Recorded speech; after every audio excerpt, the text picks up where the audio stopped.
Car's reduced to a snub nose once again. The gearbox is off. Did some cleaning in the bay. Did some checks. Make sure everything looks nice. Helicoiled the threads on the subframe in the back because those were not looking so hot. Yeah, they're really stripped. And then the front ones, I've been using a bolt that drops down from the top for a long time now with a nut on the bottom. So yeah, it's an old car. It's a 24-year-old car or 22-year-old car. So that stuff happens. Anyway, the gearbox is out and mostly apart.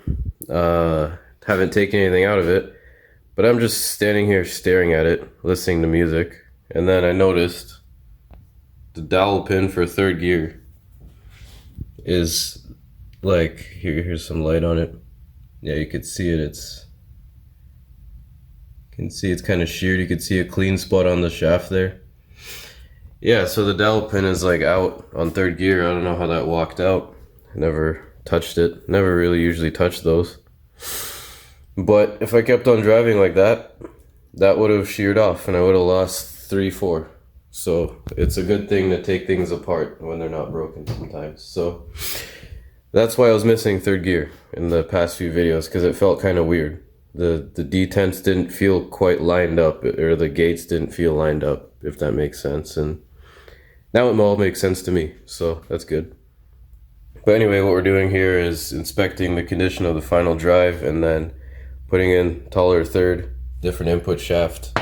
Got a new bearing to put on here because I'm gonna change out all the synchros and make sure it's good. And then yeah, so you could actually see the tooth count difference between the short third and the tall third. You can see how much deeper and stronger their teeth are on the tall third. It's just the exception is the ratio is extremely tall. So it's only going to be good for this one track, Motorsport, but it's necessary. And it's just, I got lucky that it's actually stronger, I guess. So it's luck that's been manifesting from probably the 90s, because that's when that gear was made. So anyway, let's get to work. Alright, so I got the internals out of the gearbox, splayed out here, kind of mixed in with other stuff. But here is the output shaft, and you can already see it in that blue spot, shiny spot. That's how they look right before they fail. And then this bearing is just done too. So I scrambled to put this together in the fall last year to make it out one more time. And then this bearing wasn't looking so hot going in anyway, but now it's just done. So this whole output shaft is just junk at this point, because this would probably last 3 more hard laps. I'm not even kidding. That's how volatile this stuff is. And then it would be finished. So the ring gear that goes with it doesn't look too bad. No complaints there on the thrust side. But the pinion looks terrible.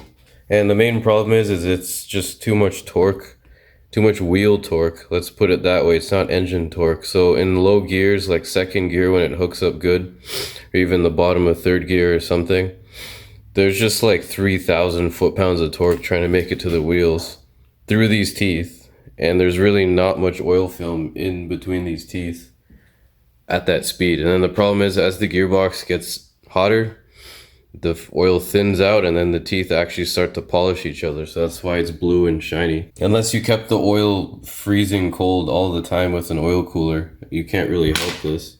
So I already have a special concoction of gear oil I've been using to keep the viscosity within check. But I mean, I wasn't running that type of oil for the first outing. So this is like 20 something laps at Motorsport.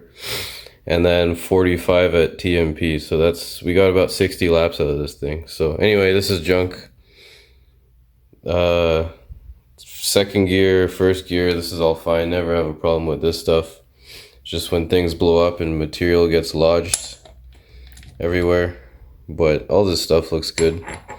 This is third gear. We're not using this anymore because, again, the ratio change. But a little bit shiny, but not too bad. I actually flipped this over. If you're a GM gearbox builder, yeah, I know my third gear was upside down. because, you know, these grooves actually are supposed to face up. Anyway, this is a spare fourth gear. I'm just gonna go ahead and change it just because this is the fourth gear that came out of it. Anyway, so everything looks nominal, let's put it that way, except for the output shaft. Again, I guess it's the reward of taking things apart early and before they fail, to find out it was going to fail anyway. So it sucks going through parts like this, but you can't make a car go this fast and have a stock gearbox last this long. So once again, there's a reason why I don't fully replace every bearing. Like, this is the old output shaft. This is the new one, or the other one going in, I guess, the good one. There's a reason why I don't replace everything, like all the bearings and everything, because again, these gears only last like a certain amount of time. So for me to put fresh bearings on everything every time, that's just a waste of money, because it's gonna fail and need another shaft anyway. So the only bearings I really replace are these, but that's only when I actually have the input shaft apart, like the one I'm building right here. So that's the with the tall third. So it's only this is the only new bearing going in it. So anyway, prep wise, this is cleaned up, welded this hole shut,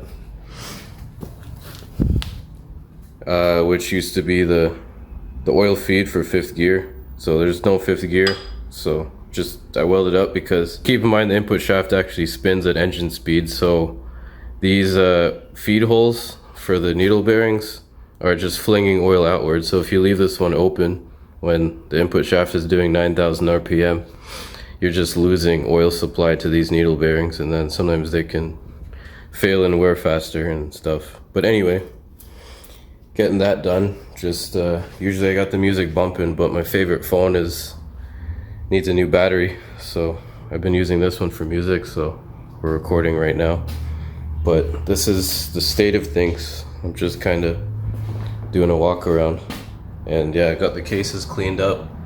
Once again, I leave all these bearing races because they're still good, and then this gearbox is going to do another 60 laps and then it's back apart again, so none of it really matters.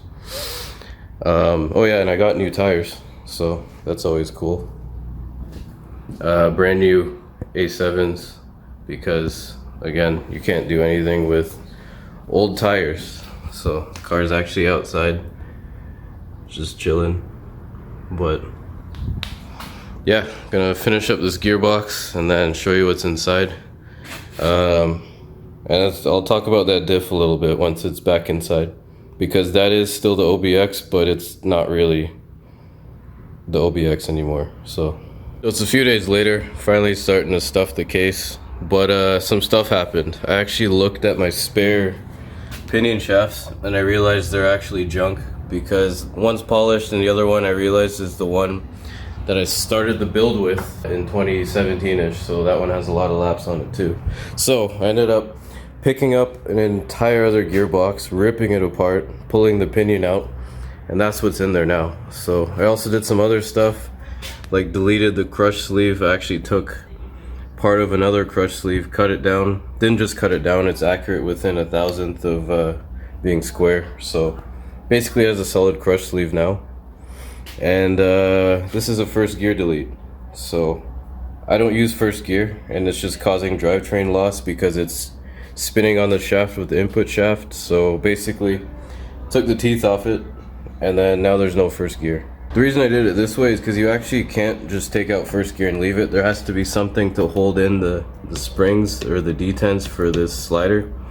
So taking the teeth off was the next best option. Obviously the best way would be to machine like a spacer that has a stop for the synchros or whatever, or the sleeve, but I don't have time for that. This has to go back together. So anyway, I did the math. At like 260-ish, this output shaft is doing around 9,000 RPM, and because first is meshed with the input shaft, this is actually doing 2,000-ish RPM, 2,300, whatever the number was. So that speed delta is slip on the shaft, and that's causing drag, and that's not a little bit of drag either. It's probably worth maybe 3 horsepower. So Anyway, other than that, I said I'd talk about the diff a little bit. So this is the OBX, and then if you didn't catch on in older videos, this thing actually broke like right away after like 2 events and acted like an open diff. So basically, I took everything inside it and just welded everything to everything. So it's just been a welded diff in this car since July last year or August, since the Motorsports win that we had. Anyway, I'm gonna finish putting this together. I got another shifter stack out of this gearbox somewhere that's good. I have a bunch more, but I like how this one looks that I just pulled out. So it's all just gonna go in, and then I'm not gonna touch the dowel pins this time because I don't even know if I touched this one, why it's falling out, but anyway. Alright, so we got the selectors in.